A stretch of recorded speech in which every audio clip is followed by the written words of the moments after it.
বিজ্ঞানের দৃষ্টিতে মৃতদেহকে কবর দেওয়ার ঠিক 24 ঘন্টা পরে মানুষের শরীরের ভিতরে এমন পোকার উৎপত্তি হয় যা মৃতদেহের পায়ুপথ দিয়ে বেরোতে থাকে। তৎসহ এমন দুর্গন্ধ ছড়ায় যা সহ্য করা অসম্ভব।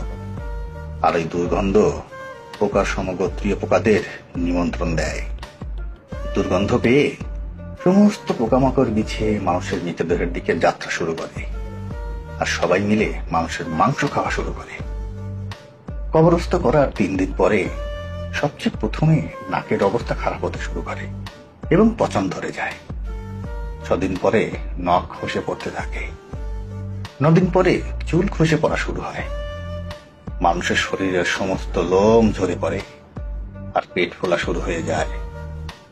17 দিন পরে পেট ফেটে যায় আর শরীরের ভিতরে সমস্ত অংশ বাহিরে বেরিয়ে আসে।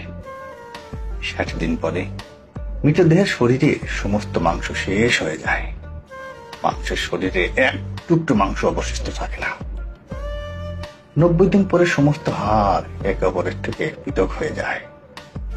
1 বছর পরে মানুষের শরীরের সমস্ত হাড় মাটির সঙ্গে মিশে যায়।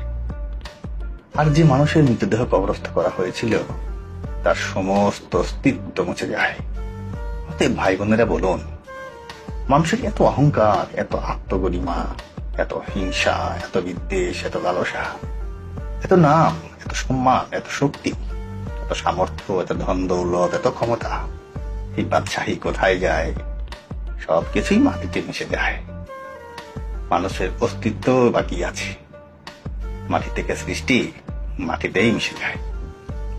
অতএব আপনার কিভাবে চলা উচিত তা কি আর নতুন করে বলার দরকার আছে?